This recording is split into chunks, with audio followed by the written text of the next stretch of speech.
প্রশ্ন, নানা রকম ঝঞ্ঝাট চলছে, কেমন করে ঠিক হবে?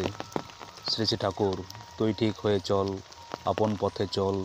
রাস্তায় উঁচু নিচু সোজা একটার পর একটা আছেই তো, পথ দেখে চলবি। নিজে ঠিক মতো চললে কিছুতেই আটকাতে পারবে না।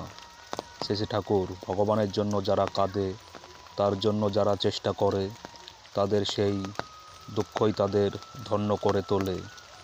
তোমরা ভগবানের জন্য অন্তরে অন্তরে কাঁদো আর হাসি মুখ নিয়ে দুনিয়ায় হাসি ছড়িয়ে চলো।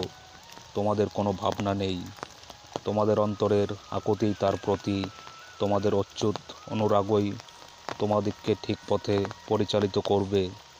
আর চলার পথে ভুল ত্রুটিও যদি কিছু হয় তাতে ঘাবড়ে যেও না। তোমাদের আন্তরিকতা থাকলে সেই আন্তরিকতায় আপন তাগিদে তা সংশোধন করে নেবে। অবশ্য আত্মসমীক্ষণ কেউ বাদ দিও না।